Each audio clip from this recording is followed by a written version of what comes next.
I hereby call to order this meeting of the Real Estate Committee here at Strategic HFC headquarters at 1033 La Posada. It is 3:04 p.m. on January 30th, 2025. Happy New Year. And we are going to begin by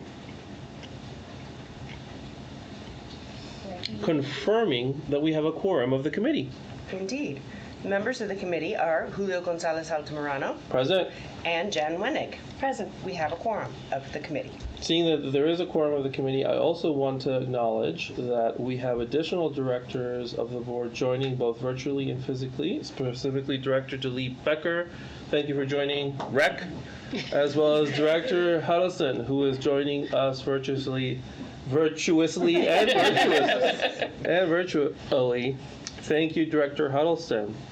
With that said, we will now move to item number 2, Public Forum Citizen Communication.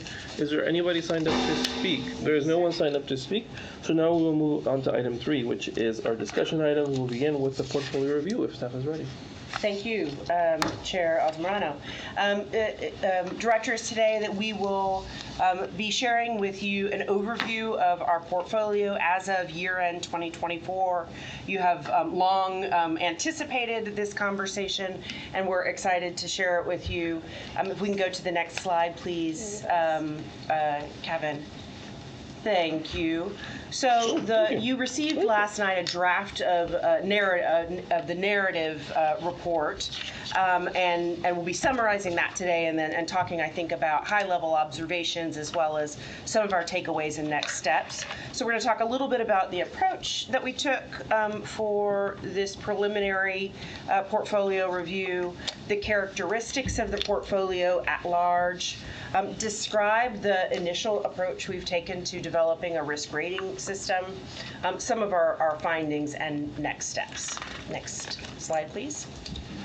So I think, first of all, from my perspective, when we began to talk about the need to do an overall portfolio review last year, it was driven, not entirely, but certainly informed by the organization's experience at Rosemont, wherein the damages that occurred at the time of Winter Storm Uri were compounding deferred maintenance that was already extant at the property, and wanting to really understand the condition of the rest of our portfolio, as well as many other aspects of its performance, what we, as we have staffed up the team now this year, what we needed to be very aware of in terms of potential risks, corrective action we might need to take, and then really about how we will build out our portfolio management efforts in the future.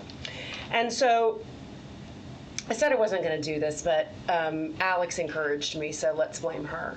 Here's a metaphor, which is we are not starting this reporting process with a data system in place, right, about our portfolio.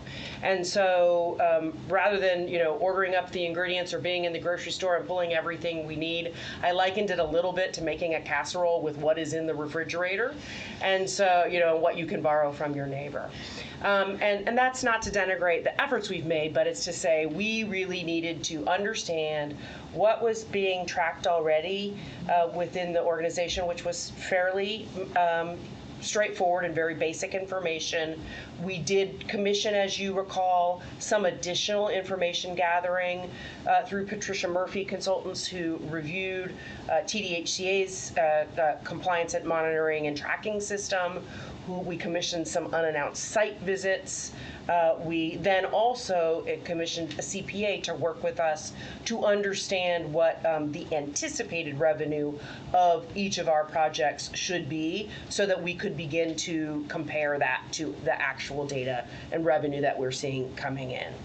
In addition to those efforts, which largely happened last year before we had new staff on board, in the past weeks, staff has worked with VASTA to get data from their eviction dashboard. We're really grateful. They've actually built a dashboard just for strategic properties that we can, at any time, look at that data. Staff has looked at publicly recorded code violations to get a sense of the volume of those. And then, continued also to do market research to look at kind of what we know about our portfolio and how it's tracking about what's understood about the market in general, locally and nationally. All right, with that, I'm going to hand it over to Alex. Okay. Next slide, please, Kevin. All right, so just starting high level, looking at our portfolio for 2024, we had 23 active partnerships that broke down to, in 2024, 16 operating partnerships, 2 that were in lease-up or entered lease-up, and then 5 that were under construction. 2 of the construction ones closed in 2024, representing 590 units that will be delivered once construction is complete. And we received around $11 million in partnership revenue in 2024. Looking at our portfolio, our average occupancy rate was low at 84.7% for Q4 2024. However, that was roughly in line with the market occupancy rate of 84.8%. And then when we look at our operating properties, we currently have 6 different development partners for the operating properties. Looking at the under construction properties, there's 2 new partners that are kind of added into the mix there. Next slide, Kevin. Please. So, portfolio footprint. We now have an interactive mapping tool that has been added to our website. This is obviously just a screenshot. I highly recommend going to our website and checking it out. You are able to click on the icon for each property and have some additional information about number of units, link to the website, development partner. Thank you very much, Jackson Mabry. This is huge. Huge win. And so, looking at this map, the little strategic icon does represent an operating property, and the hammer represents a property that's under construction. It's pretty clear there's a heavy concentration of our portfolio in the northeastern portion of Travis County, and quite a bit of the county where we don't have any properties currently at present. For the under construction properties or in lease up for 2024, that does represent around 1,800 units that should all be delivered within the next 2 years. I'll actually note that today one of those properties is converting to perm. That's Wild Horse Flats, and so moving forward in reporting, that will be a property listed as in operation. So that's an exciting step forward for one of the properties. Kevin, if you can move to the next slide, please. Some of the high-level statistics on our portfolio. First off, looking at community size. Not surprisingly, most of our projects are 4% tax credit projects, which tend to be on the larger side. So the majority of the properties are over 200 units. We only have one property that's under 100 units right now. The bedroom mix. We've got the majority of our units are 2 bedrooms, 45%, and then we've got 27% are 1 bedrooms and 23% are 3 bedrooms, and then we just have a scattering of studios and 4 bedrooms. When we look at the affordability mix across the portfolio, it's going to really stand out to you. Over 90% of our units are restricted at 60% median family income and below. And then we have just kind of a scattering of units restricted at levels both above and below that. And I will say that affordability mix right there is just operating properties. There will be some differences we expect as we have our under construction properties come in. Do you want us to hold our questions till the end? Yes, thank you. tenant population served, most of our properties are general population, for the general population, or it's called family properties. But we do have 13% or 3 properties that serve the senior population. Next slide, please, Kevin. When we look at performance measures, so I mentioned earlier we received around 11 million in revenue. That the overwhelming majority of that, over 70%, came from a single transaction, single disposition, which was the restructuring and refinancing of Forest Park. And so that's that bottom sales refi proceeds column that you're seeing. Other than that, the rest of our revenue came from a variety of different fees that we received, such as partnership fees, bond issuer fees, developer fees, and such. We also took a look, thanks to the CMTS reports from Patricia Murphy's consulting group, at the number of households in our portfolio that have vouchers or rental assistance. And so on average, 14% of our units have a voucher on them, but it does break down pretty differently between our different population types. So for general family properties, it tends to be less than 20% of the units have vouchers on them, while the senior properties have around 30% of the units have vouchers. And then that bottom chart there, you see the average rate of eviction filings per 100 households is shown by our different in-operation development partner. I do want to just note there's more information to be taken from the VASTA dashboard, but would require some more context and perhaps a separate presentation.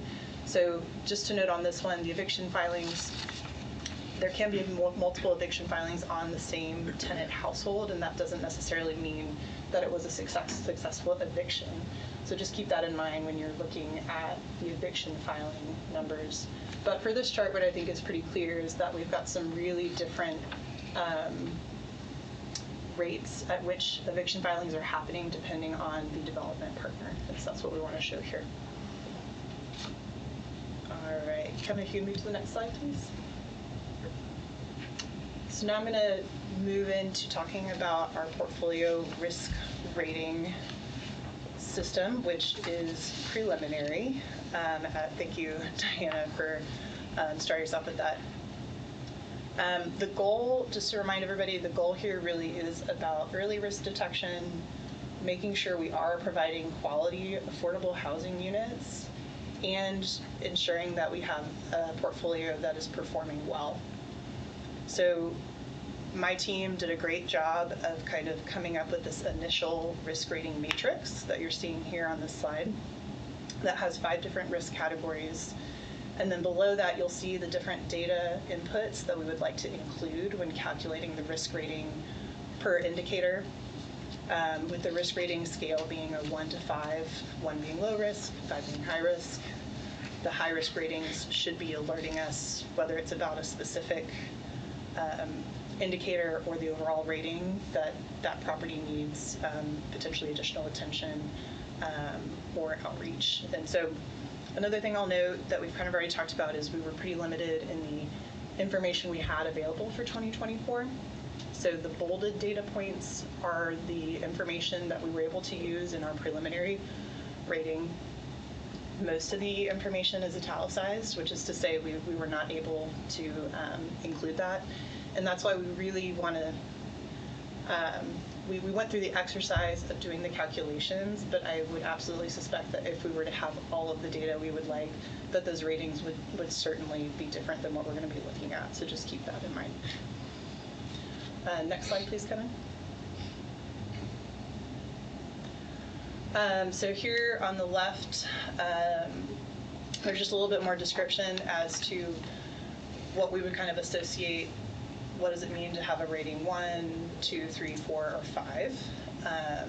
And then on the right, you're seeing, based on our preliminary ratings and the information we had, what is the average risk rating for our properties in our portfolio?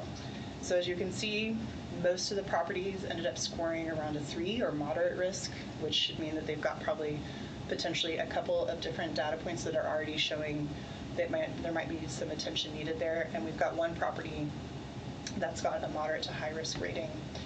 One thing I will note that I thought was validating going through the exercise, even though we didn't have all the data we would like to have, is that for the properties where we were already seeing indicators that were high risk, those are the properties that we're already aware of having issues, and we are already working on those issues. And so, I think there's going to be a lot more information we can get as we put additional information into this.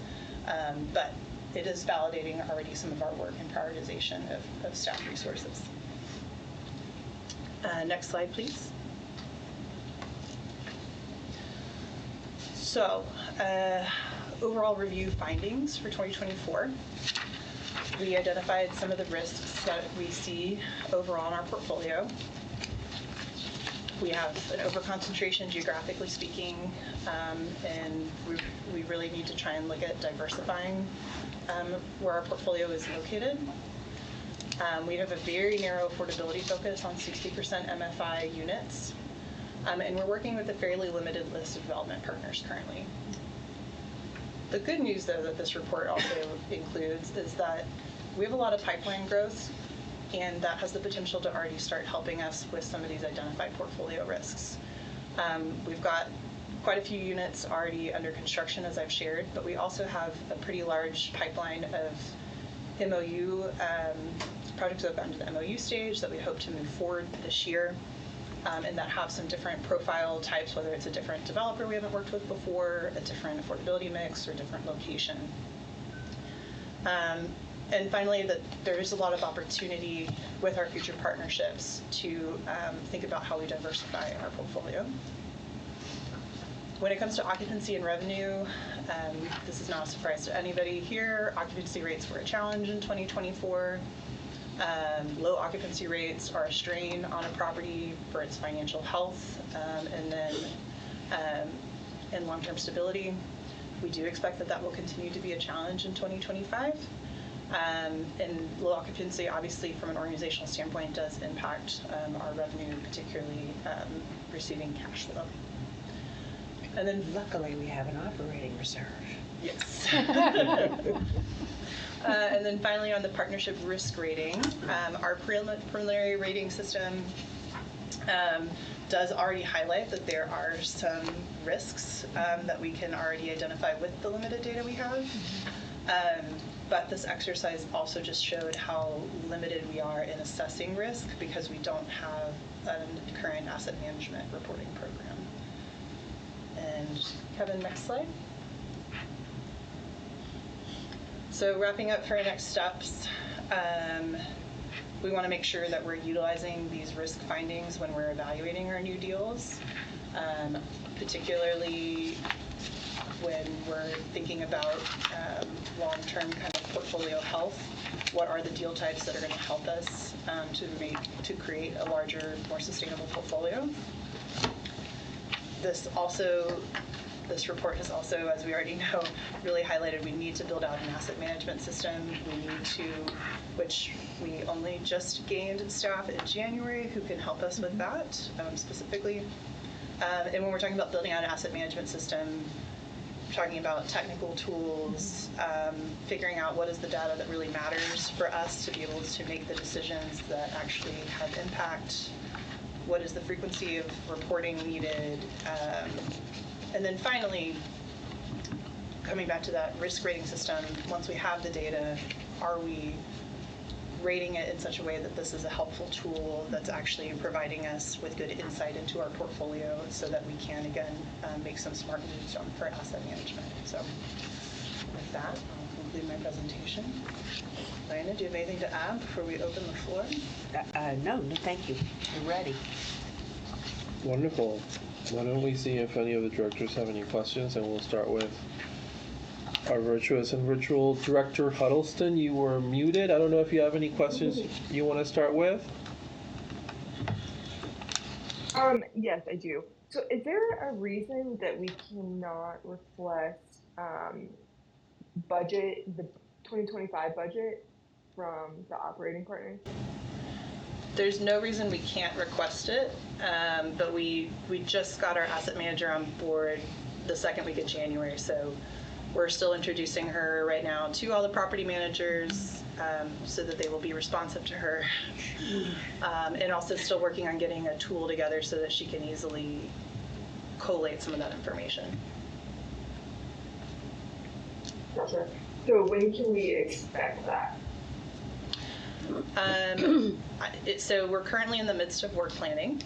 So I don't have a real definitive answer for you other than my gut feeling would say it's probably going to take at least 2 to 3 months to get anything started solidly. And so, yeah. Okay. That is something that I would like to see that we request in at the end of December every year. Usually the operators will start their budgeting process in August, and then with requests for bids, and then we'll really start the budgeting process in October. And they should be able to send that by December, and that would give us a really good idea of their plans for the next year, including where they're projecting rents to be. And then I would, let me go back to my notes one second. And for the portfolio risk, kind of something that I would consider a portfolio risk would be competing with market rate properties due to the decrease in rent growth on the market level. Is that something that you have looked at? At this point, we have not, but if you have any specific kind of data sources you think that would help with understanding that, that would be great if you could share that. Yes. Okay. So I think kind of what I would look at, RealPage is definitely under fire for setting rental prices, but I do think that they have good data.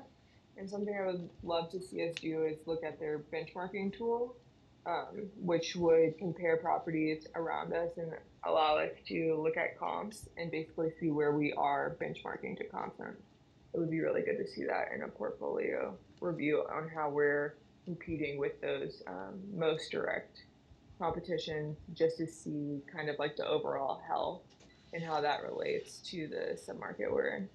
And I think that was all of my questions.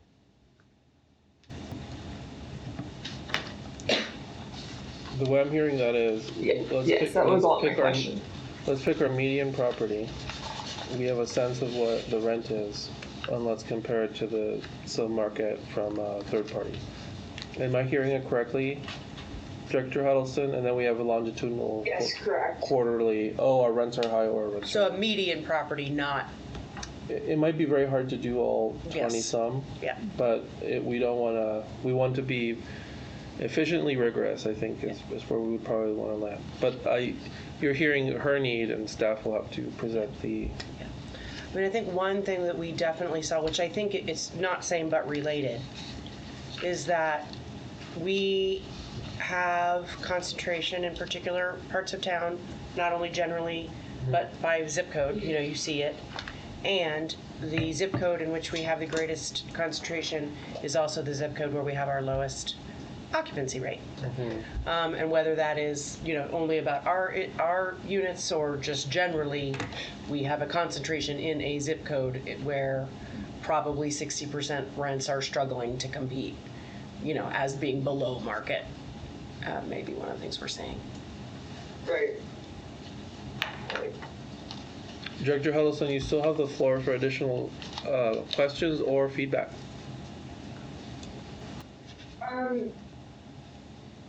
Yeah, so the only other feedback is I would also ask the operating partners, they should be putting together monthly financials, and that you receive that monthly financial package. And so we're not having to request every month for them. They're just automatically included in that distribution. Agreed.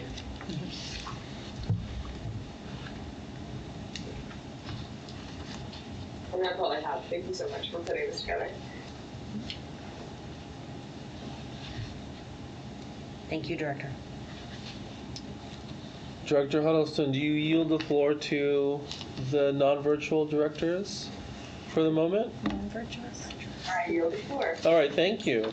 So, Director Becker or President Wenig, any questions or feedback? Is this my only time for questions and feedback? No, you may also use email and the forum, but this is the place where you would start the live feedback. Okay. This is going to go in line with Ashley, so this would fix the issue. Do we have a system where every single contract with all these developers on every project has been reviewed? What they're contractually obligated to do?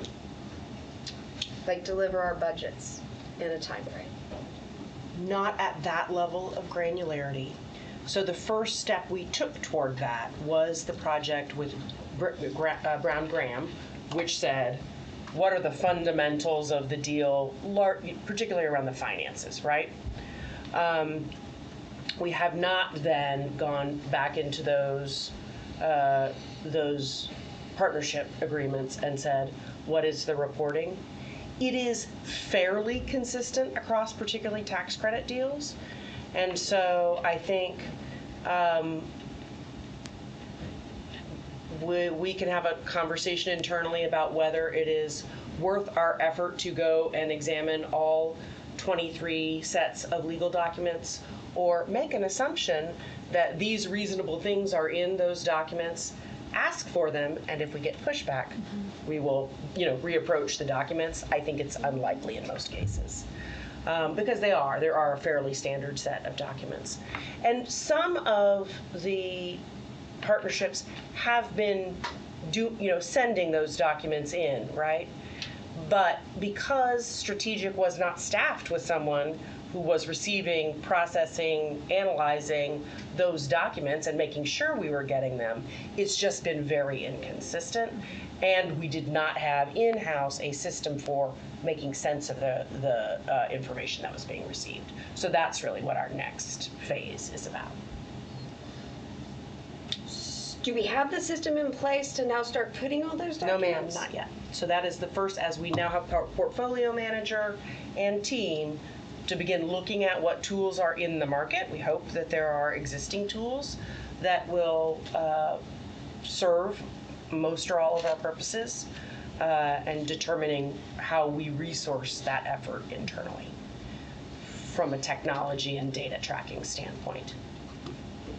I've not asked this, but I'm curious. We have an attorney and a law firm that does some of this for us. Is that correct? Or they just review contracts and it's out of sight, out of mind? They're not monitoring post them getting executed. But do they have all those contracts and contract abstracts that we could see?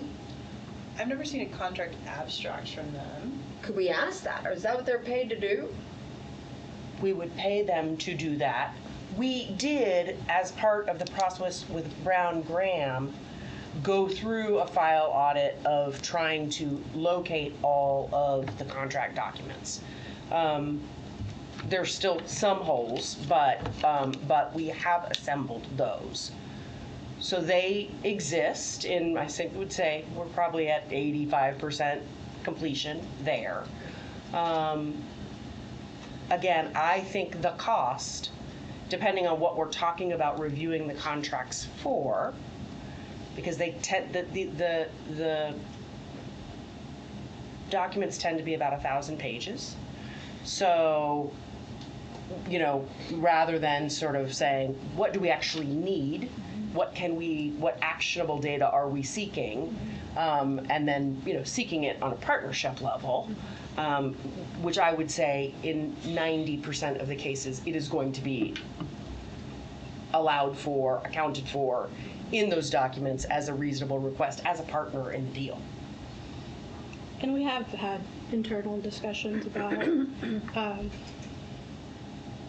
certain financial requirements being in different loan docs or what have you, and we probably have those on our files. But coming from a commercial lending background, monthly or quarterly financials are probably written into loan covenants, and yeah, so it's just a matter of building relationships and, like Director Huddleston said, just getting on the distribution list. Whenever one of these projects is under construction and the developer puts in for a draw, do we get a copy of that? Is it in our contract that they give it to us? This is something that I'm hoping we can start digging into, because my understanding is there's some inconsistency between how partnerships were set up. In my experience as general partner, we should be signing every draw. Yes. We should be. I think there are some partnerships where for some reason that is not the case, which is, I don't know.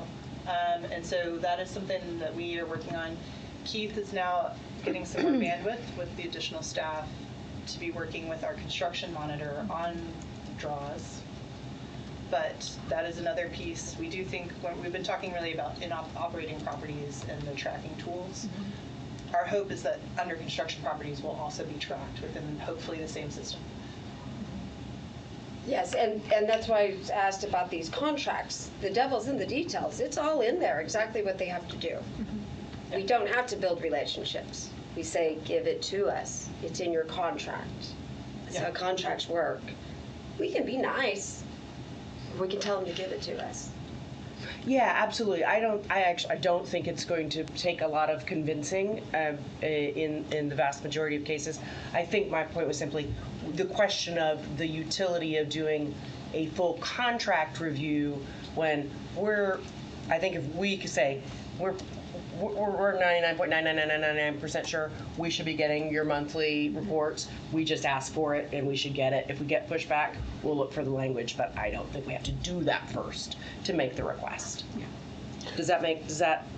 It does. Yeah. I mean, I'd start there, but I would send that request to all of them immediately. Yes. Today. The only problem is right now we don't have a system put in place that's in any way to like aggregate or analyze all of these monthly reports, which are all in different formats and structured differently. And so this is something that, again, Shelley hasn't even been here a month yet. We want to figure out, is there a form we can send out that says, this is the actual information from your monthly report that we want to see? Can we get them to fill it out? Or if we have to fill it out, we'll figure that out. But before we start getting all this information and not having anything for it to be put into, we want to focus on getting the right tool or platform set up. So I am working on something that basically is across the board the same, that I can send out to all the different developers, management companies, because all of their reporting is going to come in differently and so forth, and that way it's pretty standard what gets sent out, and then we can figure out where the holes are when we get that information back. So that's in the works. On the construction side, we have gone out and seen every property that's under construction now. We've engaged our third-party construction inspector, and he requests a laundry list of information. He goes back and actually reviews the original budget. He's looking at things. We hope to have a copy of one of his reports to provide to you at one of our upcoming board meetings. And you can see the level of detail that he goes into when he or his staff is performing inspections. We're getting those inspections done now before I see a draw request, and he is able to be on site, or his staff is able to be on site for the actual draw inspection, and also participate in the phone calls with the architect, owner, and contractor. So we're putting that on all things under construction. Are you doing something similar for everything that's built, going through maintenance, repairs, third-party inspections, all of that to get the thorough physical condition? No, and we still have some work to do internally on that from the standpoint of, and I'm speaking for myself a little bit here, but from the standpoint of standardization of that information. You always want as much information as you need and as much information as is beneficial for you to be able to make decisions regarding the property. But there are time intervals where that's appropriate, and if you're getting it any more than often than that, then you're really not learning a lot, you're just generating a lot of paperwork. But we are having discussions internally, and anybody correct me if I'm wrong, where we are talking about, okay, let's get, when a property reaches this certain point, we will have a needs assessment done every so often, physical needs assessment. So as the portfolio ages within, or as the properties age in the portfolio, we've got a track of how they're coming along and how they're holding up over time. Same thing for any other physical needs assessment information that's due. And it'd be kind of like measuring our monthly occupancy, except we're doing it over a longer interval. So those are things that we're talking about internally and that we will be putting in place, because these are long-term relationships. With the developers? Yes. Yes, but again, contractually, they're obligated to do things. They are, and That's we're not. we don't have to ask nicely for them to do their job. No. Right. No.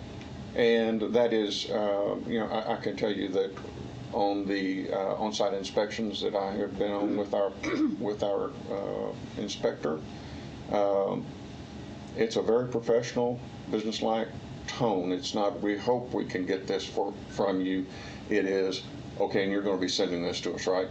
And when should we have that? And putting more, what's the word I'm looking for?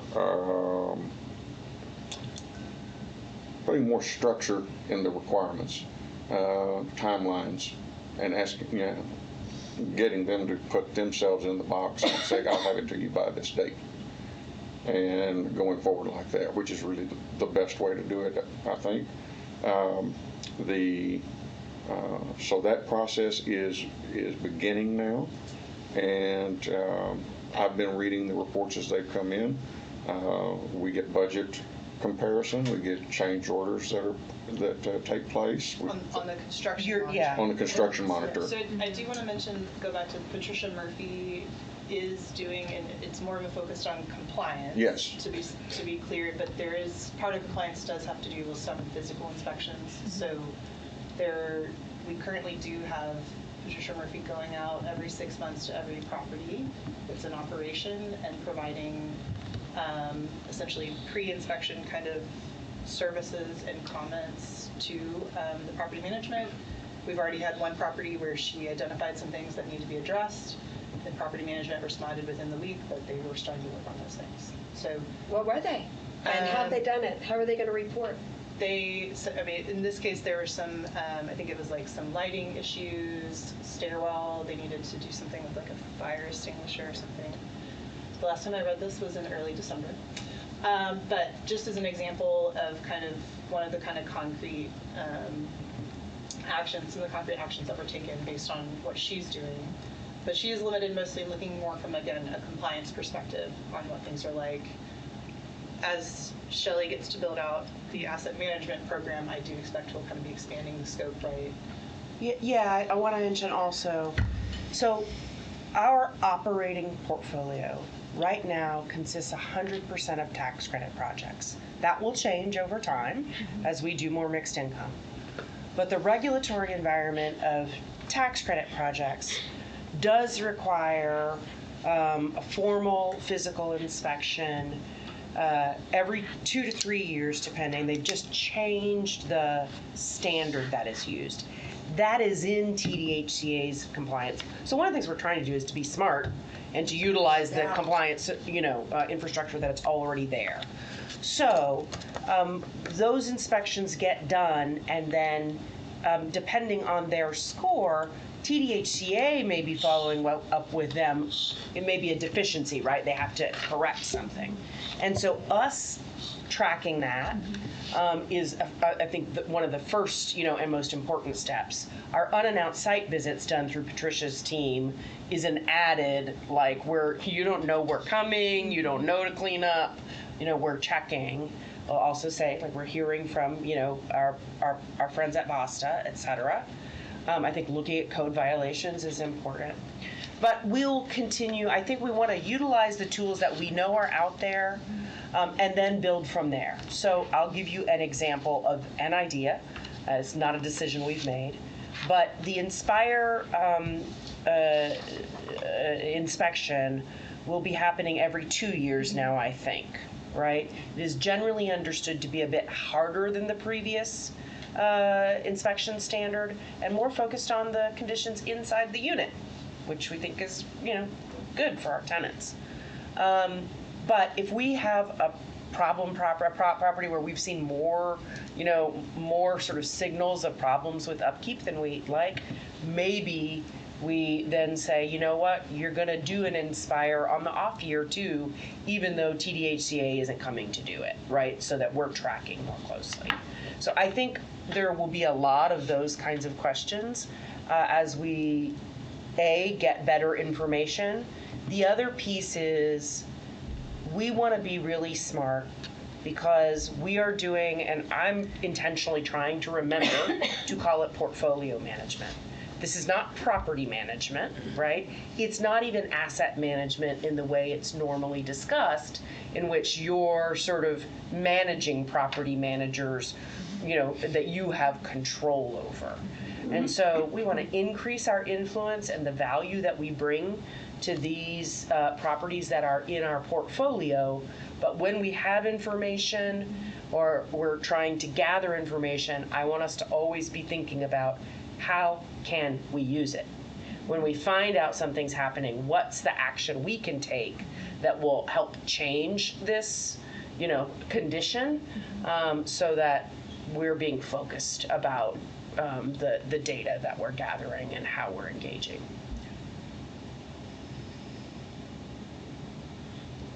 Director Becker, you still have the floor. Do you have Roof inspections. In all those inspections, who does roof inspections? Actually, let me back up. So in the contract with the developer, sub-GC, do we require maintenance and repairs reports from those property managers? Are they contractually obligated? Because they should be. We should be getting those. For the Even if it's operating the year. properties? Even if it's once a year, although I'd say we get it at least once a quarter. Yeah, I mean, I'm going to echo what Diana said.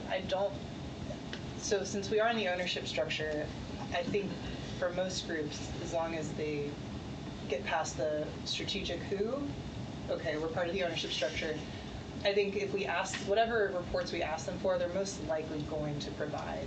So to my knowledge, though, up until this point, we haven't been asking for maintenance and operation reports, with any that I'm aware of. So, it's a question of, again, of us. I don't think it'll be an issue getting it if we do decide to be proactive in asking for it. But that hasn't been happening today. I mean, that would help relieve our inspections because it's going out and verifying.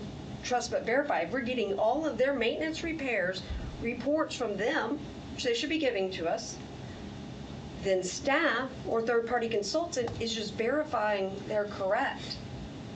It would relieve a lot of work.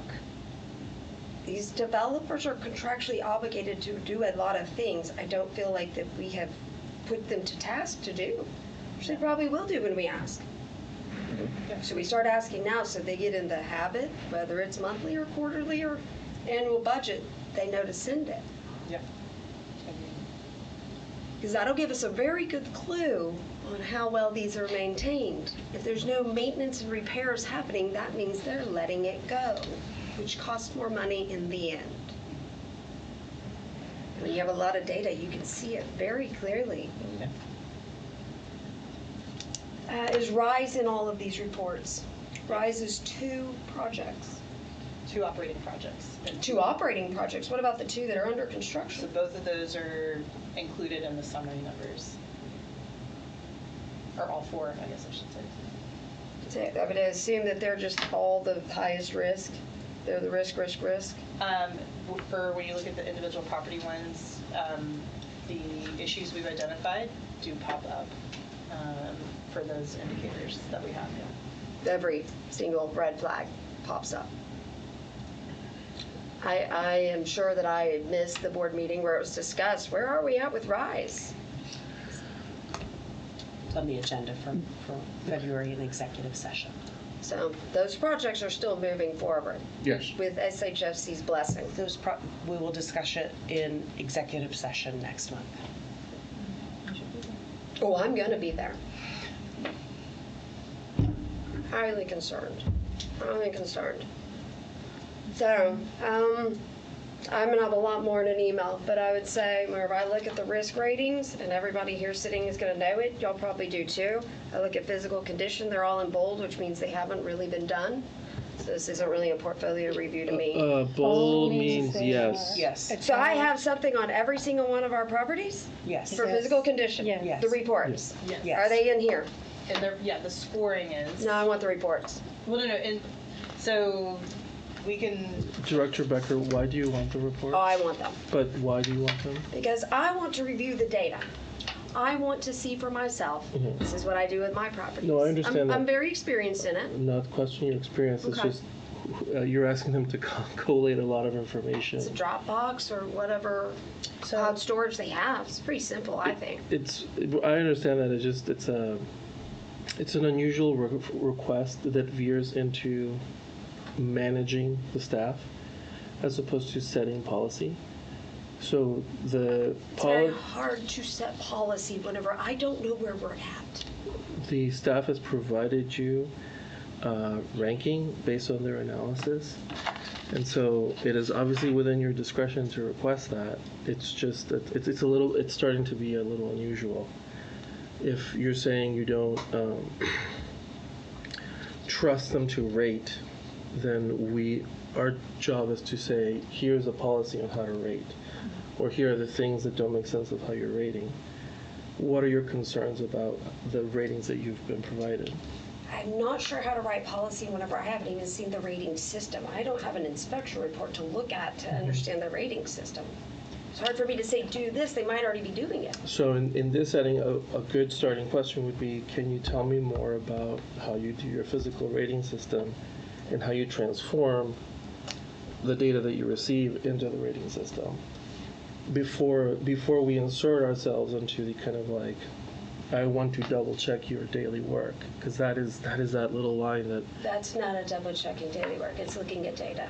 Right, but you were asking to do the work that they do and they've provided us and that we are going to rely on. So if the question is, how do you do your scoring, I think that would be more in the sort of side of things that we're supposed to be as governance, as opposed to, let me double check how you did work. It'd be like me saying, I want to see your legal draft because I want to check it before you send it. Sort of, you're saying I want to review and get in the view of work product. It's a little tricky. So why don't we talk a bit about how we did the physical rating with the data as a starting point, and then see if you need the big trove of documents and to insert yourself into that line of work. How did you do physical rating based on the information you received? Do you want to post one? So we want to what? Do you want to post that now? Do you? Me post? Sorry to. Well, I'm Or we posing could- it they now. could- We Yeah. could go through one. Yeah. I mean, And I want to sort of back up to the introduction, which is to say, what we are presenting today was our attempt at orienting the board and the team, right, to our understanding of the status of our portfolio without the benefit of a fully developed portfolio management protocols or data system. And so the initial ratings we're largely looking at flags. What are the things that would raise a flag? And so I'm going to let Alex talk through some of the things we looked at for physical condition. But in most cases, we are looking at, has X thing occurred? And how much? and what is a score we might see, or what has a concern been raised in a certain area. So there may be underlying documents there, Director Becker, but it's not as if there is a full-blown report on physical condition for most of these. We're looking at a number of indicators. Go ahead, Alex. Yeah, so yes, I'm happy to talk through our starting place for trying to create these calculations. So for example, on the physical one, I think the first two that are easiest to talk about are code violations, which is where, understandably it was kind of a simple thing of like, you get a 1 if you've got no code violations, and then kind of a gradation up depending on the number of code violations. Similar thing, and this one is one that we put in there for now. Again, first attempt, I think we'll be refining this. Construction age. Properties less than 5 years old, a 1, the older the property, a higher one. I don't think Did that's you say 5? 5 being a high risk, right? No, I'm less than 5 years old. Less than 5 years old, Okay. giving a 1. But again, and I don't know that that's As refined part enough. of the rating, not the overall. Not the physical overall. condition Yeah, I'm rating. talking about, so each of the data points provided a ranking, a rating that was then averaged to create the physical indicator risk rating. And so Anna also went through and looked at the CMTS report the last one we had about any site visits, and then also looked at some of Patricia Murphy's her own kind of surprise inspections. Now, those are incomplete. She hasn't visited all of the properties. So again, that's where this is all preliminary. We don't have fully complete data, but I'll let Anna, I don't know if you want to add anything on any of those factors. Sure, yeah. On the construction age, like you said, if a property's under 5 years, no points off. Over 15, we knock some points off. For the second metric that we looked at was the physical inspection scoring that HUD sets the standard for, and it's a checklist. It used to be UPECS, now it's Inspire. And we have access to the scoring and what deficiencies were noted. So that factored in, and then, as Alex mentioned, our third-party consultant, Patricia Murphy, who I believe used to be the director of Compliance Yeah. at TDHC. Yeah, and so she did a pretty thorough review of our entire portfolio, and then has visited 8 properties in person, and she provided a write-up of each property, included pictures, and then on the properties that she hasn't visited, she has done desk reviews to note any deficiencies, and then the publicly recorded code violations. That data is available on the City of Austin website, and something that we'll have to massage out is sometimes there's code complaints. The city will come inspect and deem if it is in fact a code violation. But if there is a code violation, we will be notified, and whatever the violation is, that has a ranking that the city assigns. So yeah, these are all on the physical condition part. We were able to look at a good bit of data that we could quantify in our ratings. But I do think we'll continue to tweak Yeah. even though we have these data sets, how we potentially weight them within the average, because right now we just did they're all equally weighted in the average because we're at a starting point. So I don't know if that's helpful, Director Becker, and kind of the initial average physical indicator risk rating, but that's went into that calculation. So your physical condition, you've got a separate page, it's not in here, where it's these columns. The Patricia inspections, code violations, Tricia is the Inspire inspection? No. No.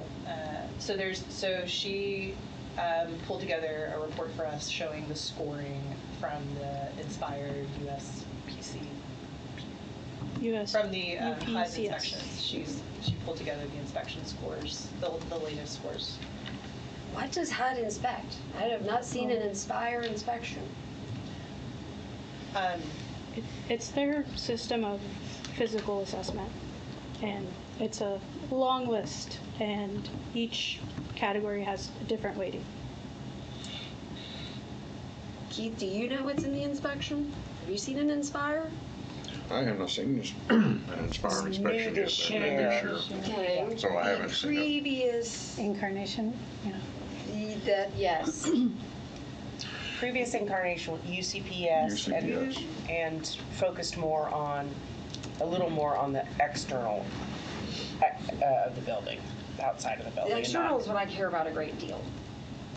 So, I mean, how in-depth is that inspection? Have you ever seen the I have seen one. previous version of the, Yes, I have seen one before, and I have not analyzed them for a purpose, but I have gone through them when I was back at TDHCA. And it is, just as they were saying,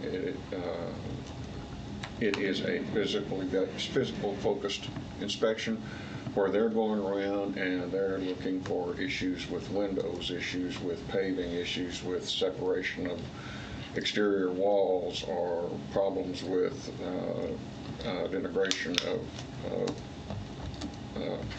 the property. Anything that might be considered a life safety issue on the property. And it is a pretty detailed, long checklist that they go through to do that. One of the things that I believe you had raised as a concern was the prospect of us going out there and not knowing if anything had been corrected. As part of, I'm sure Inspire will work the same way, although I'm not an Inspire expert.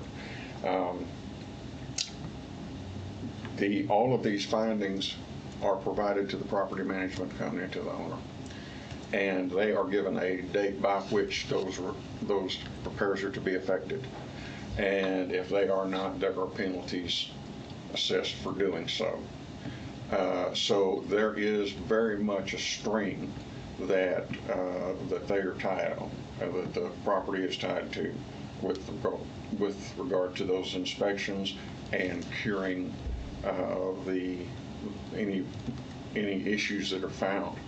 They will come back. Not only that, they come back out and re-inspect to make sure those things have been done, and then it's papered. So I will tell you that it can get very expensive to not have a good score and not have a good inspection result on those inspections. so that does create an incentive for all of these owners Yes. to do maintenance and repairs, keep it in good quality. Yes, ma'am. I mean, are we doing roof? There's so many questions. Roof inspections once a year, because Inspire's not out there once a year. No, but, and I don't know anybody that's out there doing roof inspections every year. I do. You? Yes, I do. I don't have people living in my buildings. I understand, and I'm not questioning that in any way. But as part of doing an external inspection of a property, the roofs are part of that. Not, the roofs, the gutter systems, the soffits, those types of things, windows. Well, those are all looked at as part of that inspection process. And I can be fine without the windows and the soffits and the flashing 2 to 3 years, but your roof should be inspected once a year. These are all leak issues that can be prevented. Leaks have.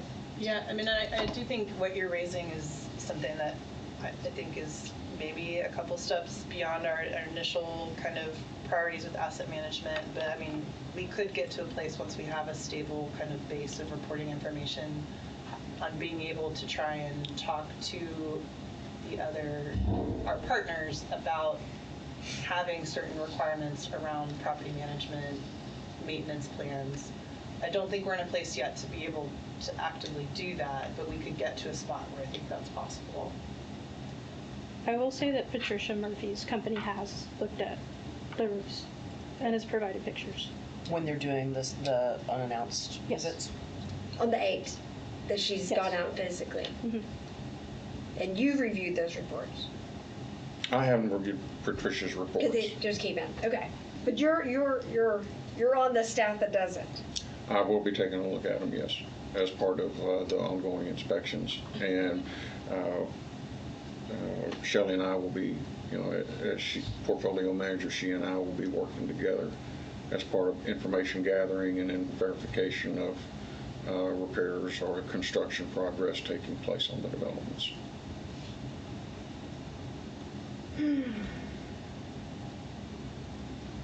Okay. Anything else I say is just gonna be harping on the same vein. So I will relieve myself of the floor so that the wrecking ball can come in. Well, I wanted to go back and I just want to make sure the issue you raised is how the rating system matches your experience. And so one of the things where I think our feedback is useful and part of our governance responsibilities is to say, oh, I like how you did the ranking. So for example, if in looking at the box of factors, I'm trying to find my box here.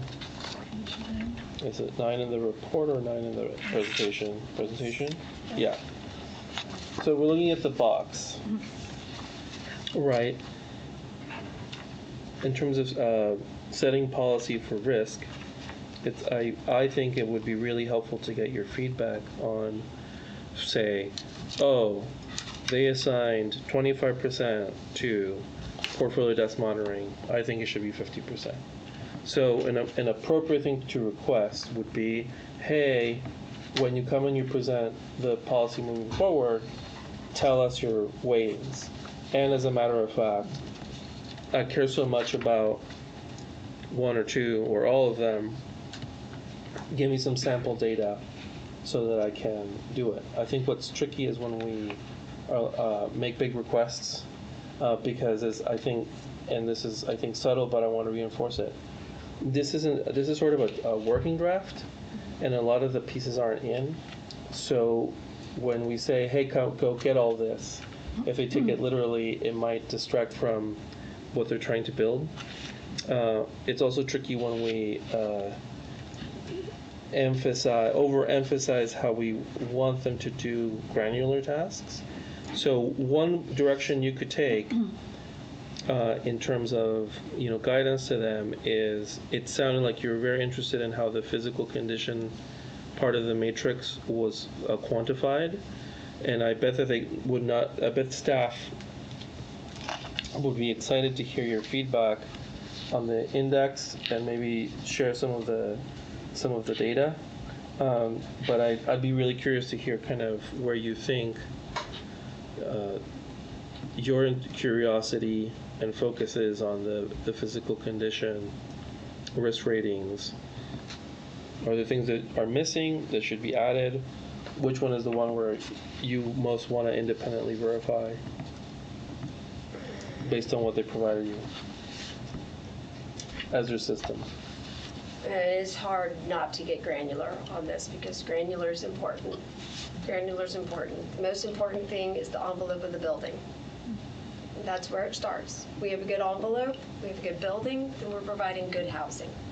That's where it starts. Whether or not anybody agrees with me, it's still my experience. Yes, no, I think everybody agrees that the envelope and the structure is important. I think what I'm saying is, could we issue, if we want to get engaged in the policy setting around our risk metrics, the way to kind of engage it is, I'm really interested in the way that you quantified, say, Murphy, based on whatever Murphy gave you. So you could double check it by looking at the Murphy data and their matrix. That would allow you to look at granular data that they likely have in an easily accessible report, look at their formula that they use, and then provide feedback on the category in a setting that is appropriate, which is a policymaking setting. So you would say, oh, you quantified this way.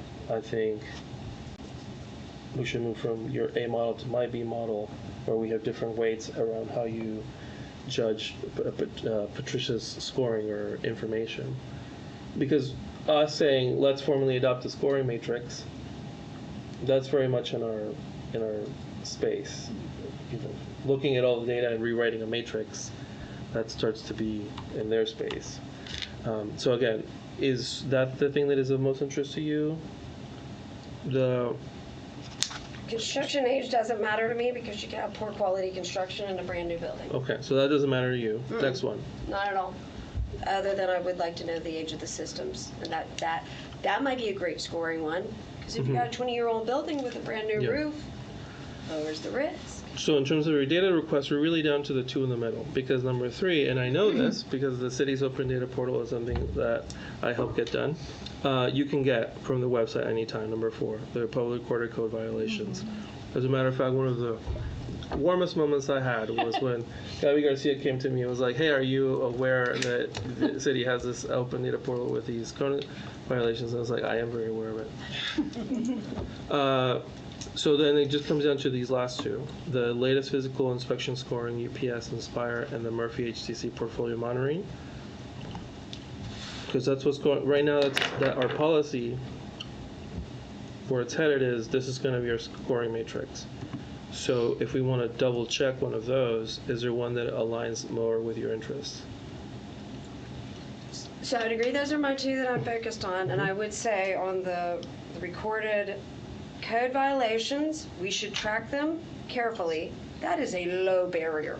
I mean, that's such a low bar. If we're measuring that, we're in trouble. We should be higher than that. So, but we should be tracking it because then we know how the developer, property manager is doing. So Director Becker assigns a low weight to that. Very low weight. Maybe is what I'm hearing. So in terms of you verifying scoring, the scoring gradient, we're down to these last two. And so is there one that's a bigger interest for you? Okay, so, I'm always gonna go with I want a physical inspection. So, Murphy portfolio monitoring, desk review, I guess that one. I haven't seen either of those reports to know what they have in them. I'm flying blind here saying we should do this when I don't even know what this is. Yeah, so it sounds to me like with the committee, the board would benefit from understanding how you translate the Murphy data or UPS Inspire, which is new, into risk. And if there's an appropriate and efficient level of data that you can share with the committee and, if necessary, walk Director Becker through it, that'd be really helpful in terms of solving this. All right, Director Becker has yielded the floor. Director Wenning, do you have any questions or guidance? Well, first I just want to give some feedback on how extraordinary it is to have all this being pulled together and what a great team we have to finally be in place and to begin this monitoring. I do have a couple things that you mentioned in your presentation, Alex. When you say that when you applied your initial calculations on risk rating, it seemed to correspond to what you'd already seen as red flags. Can you give us an example? Sure. One of the easiest ones that, if I remember correctly, came up as 5s was under the partnership and compliance category. Were 2 properties that we already from CMTS, from Patricia Murphy's reporting, knew had a large number of compliance violations. And so that was kind of a pretty easy, clear, direct Cross-check. correlation there. This is popping up really high. Now, I will say again, on the partnership and compliance indicator, that was the only data that we have to input into it at this Yeah, I time. see So, to Director Altamirano's point, it is going to definitely be important how these are weighted once we have the data and have decided what is generally important. Yeah. So that's kind of where my second comment goes. I think we totally grasp that this is an initial effort. It's definitely a draft in pencil only, and you haven't even put it in ink yet, and still phenomenal. Such a huge step forward. And a lot of times when we're talking about specifics, whether it's Director Huddleston, Director Becker, or now myself, you're talking about where you want to go. And so I wonder if we could just sort of go there for a minute. Where do you want to go, and when do you want that to be a marker of greater confidence in this method and or greater analysis capability? Can you give us a sense of timetable So, and when we'll hear back? so I did mention this earlier. We're in the midst of work planning. Yeah. And so I will have a lot more confident answer on kind of our target timeline goals for some different projects in the next couple of weeks.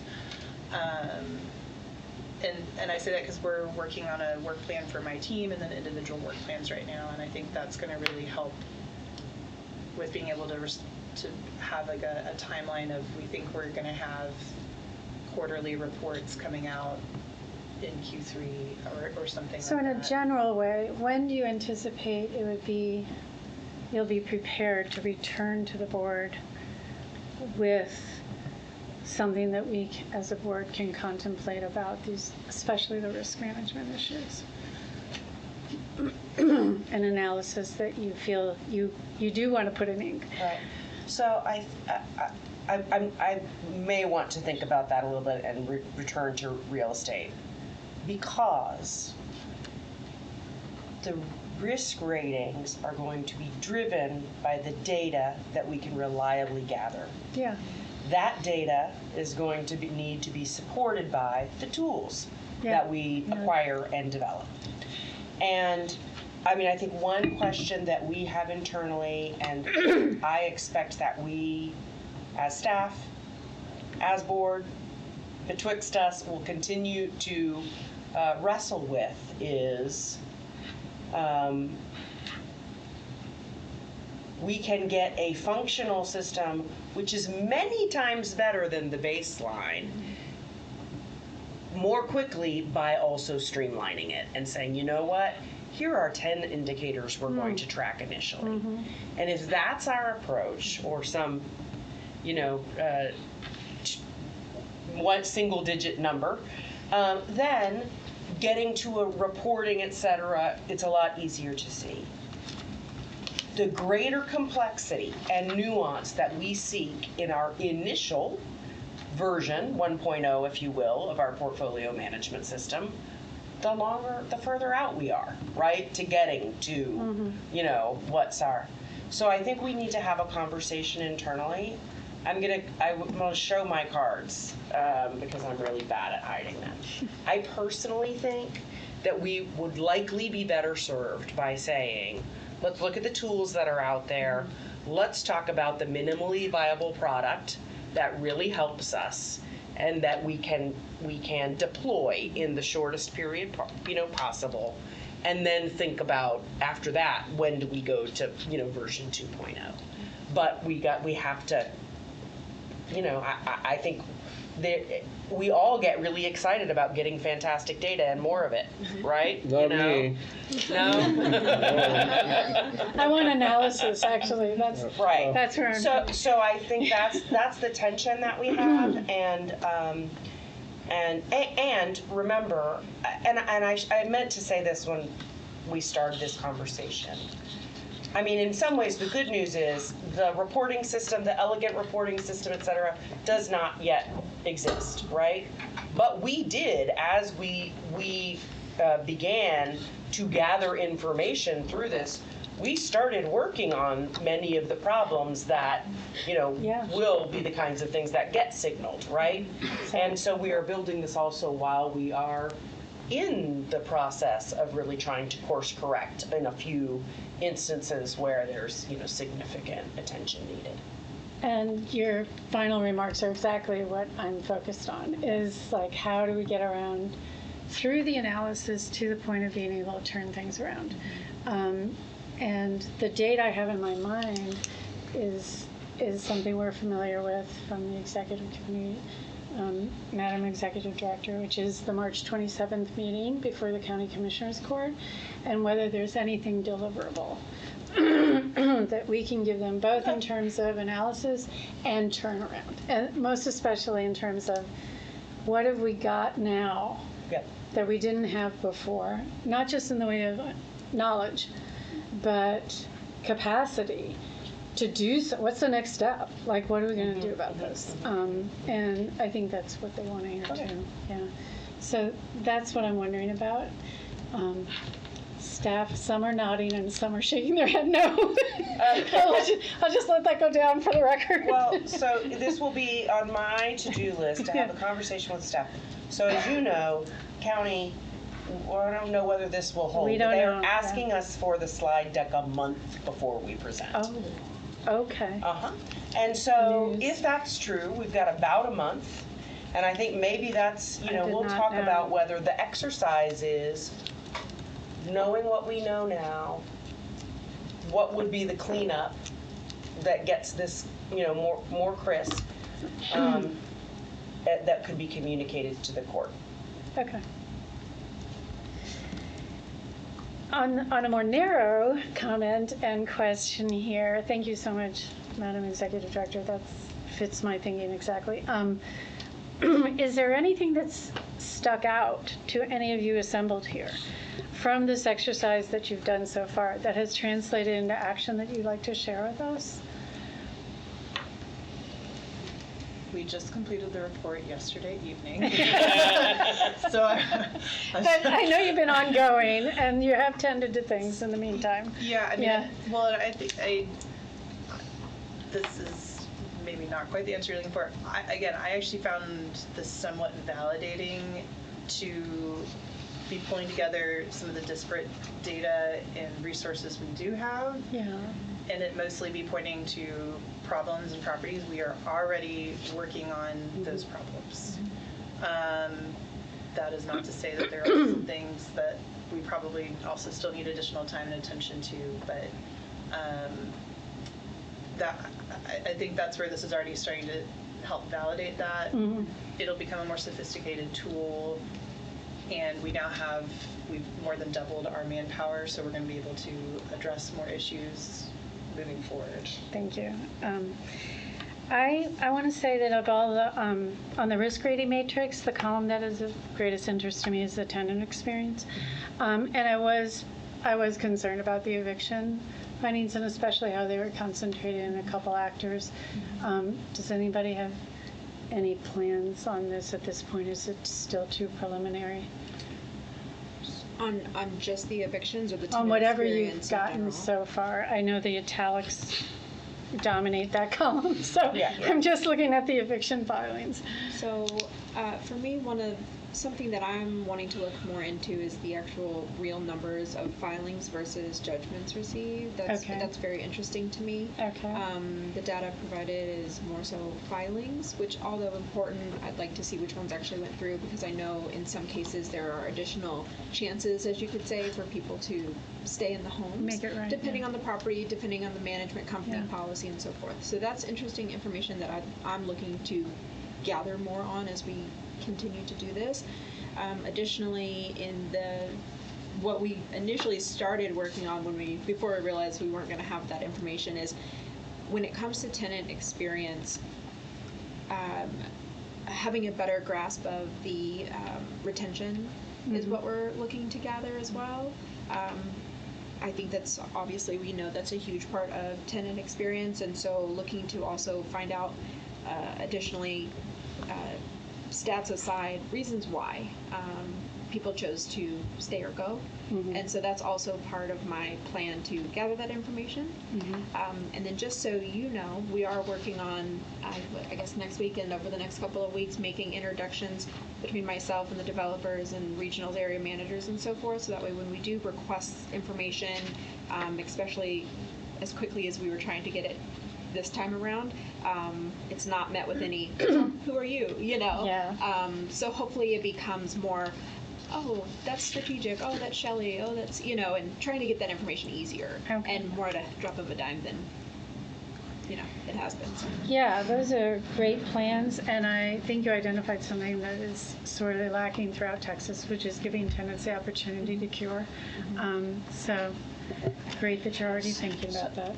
I mean, I think this is the category which is not only are we, you know, we're very happy to have the eviction filing data, so thank you again to Pat Basta, but also that it's the least well defined, and the data is not, you know, it's not, the data points may not exist, you know, in the wild for us to capture. Right. Already. And so, you know, we've talked in for a variety of reasons, fundamentally just to our understanding of our tenants' experience in our housing about doing some sort of survey, right? I mean, I think, you know, if and how that feeds into risk rating, we got to figure out, but I think that is something we're very interested in. And then I think really talking, you know, to Basta and other folks about what are the things that outside of physical condition, which we think we're, you know, partially capturing elsewhere, you know, that really impact people's experience. And particularly could be things that we could impact. Remember, we're trying to track risk and also understand how can we respond in a way that improves the, you know, the experience for tenants and the portfolio performance. I really appreciate that. I know that we're in a tenuous position with our percentage of ownership in these partnerships. Not to skip the other financial performances, obviously of great interest to me, and partnership and compliances. I'm assuming that's what we'll be talking about next month in executive session. So I'm going to leave that one. I can leave it there. Okay, We're running great. over, I think. Director Huddleston, do you have anything you want to add before we wrap up?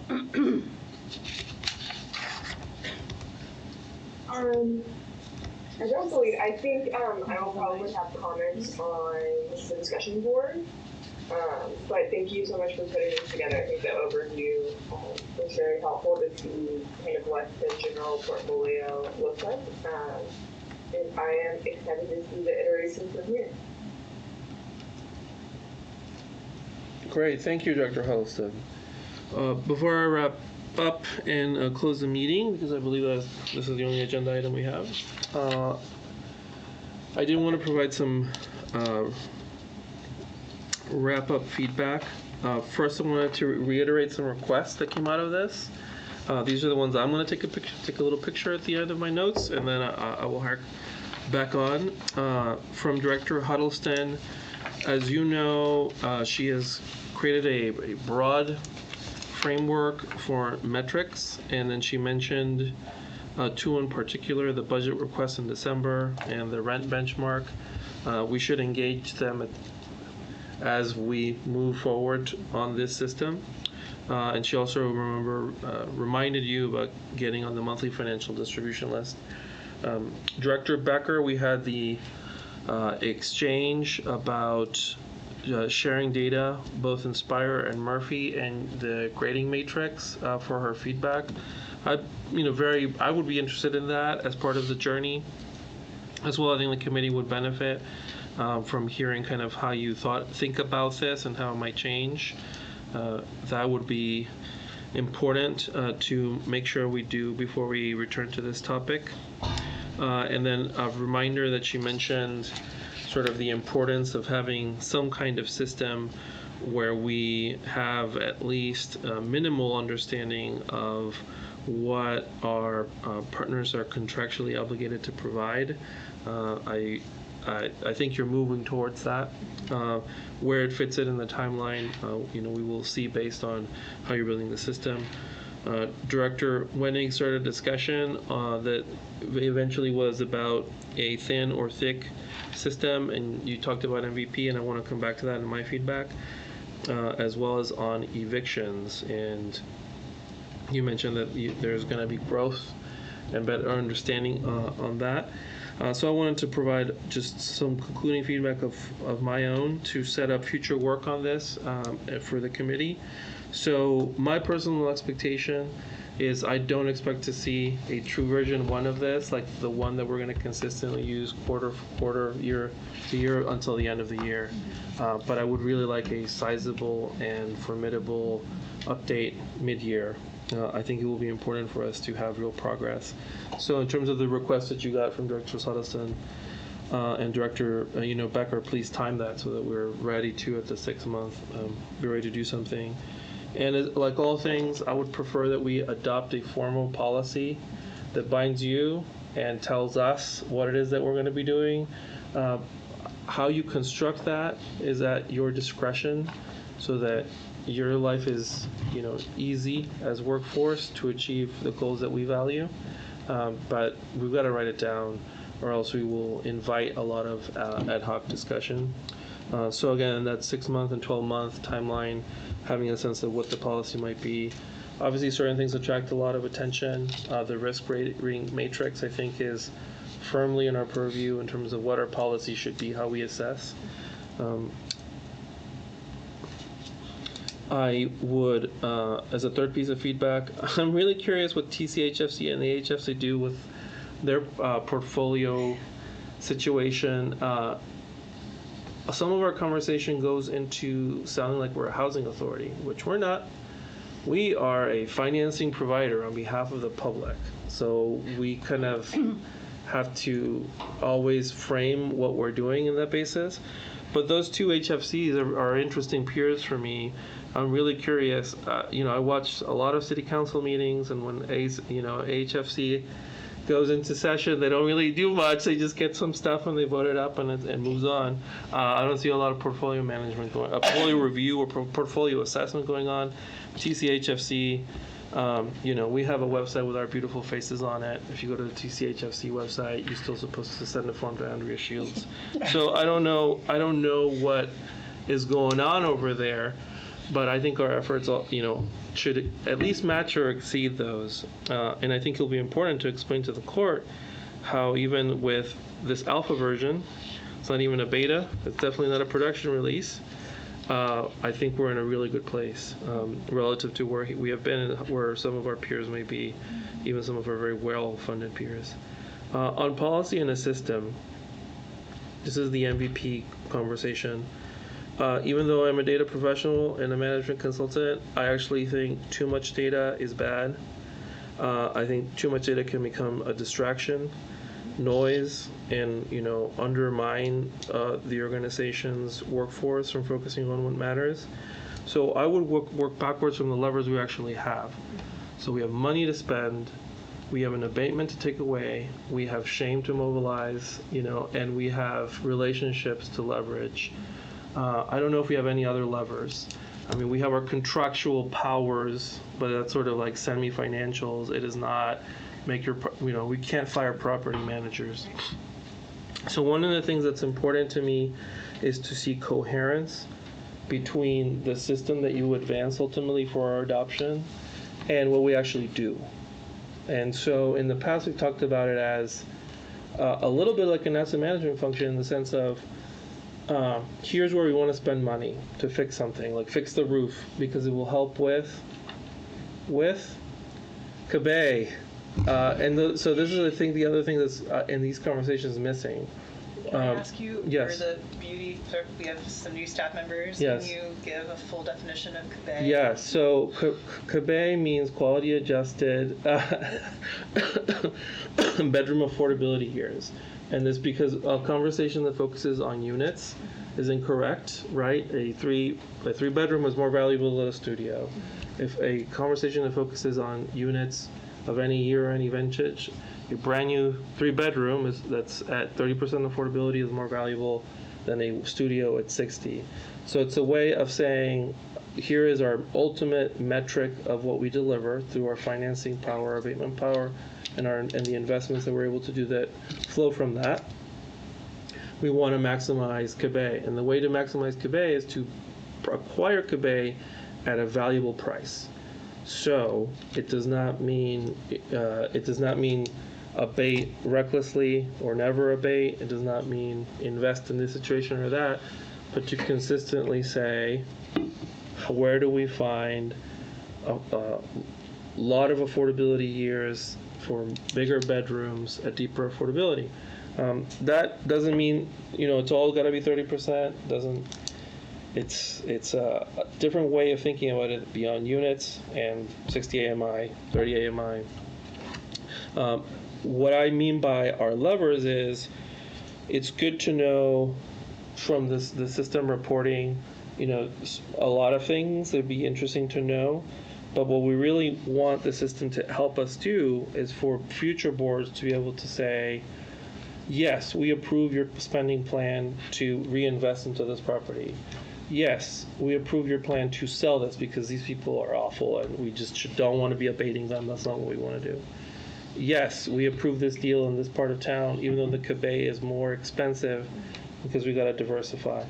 So the information has to align with our actual levers, and right now it's a broad diagnostic, but it's got to align with our levers.